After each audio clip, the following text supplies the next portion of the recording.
Sharon Pering puri si Julia Montes, siya ang nakita kong pinakapareho ko sa tunay na buhay. PURING puri ni megastar Sharon Cuneta ang kapamilya actress na si Julia Montes, nagkasama sila noon sa long-running action drama series ng ABS-CBN na, FP Jess ang Probinsyano. Wala raw masasabing masama o nega ang veteran singer-actress at TV host sa Rumord partner ng kapamilya teleserye King na si Coco Martin matapos silang magkaroon ng bonding moment sa taping.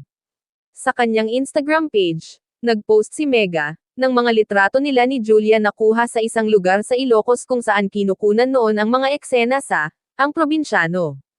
Aniya sa simula ng kanyang caption, Mara and Aurora, na tumutukoy sa kanilang mga karakter sa serye. Patuloy pa niya, sa lahat ng nakasama kong mas mga batang artista sa more than 60 movies ko, si Julia Montes ang nakita kong pinakapareho ko sa tunay na buhay. Bungis-ngis, malambing, mabait, at magaling na artista. Love this girl. Para naman kay Julia, isang dream come true ang makatrabaho muli si Sharon. Magkahalong excitement at kaba raw ang nararamdaman niya noong magsisimula pa lang ang kanilang taping.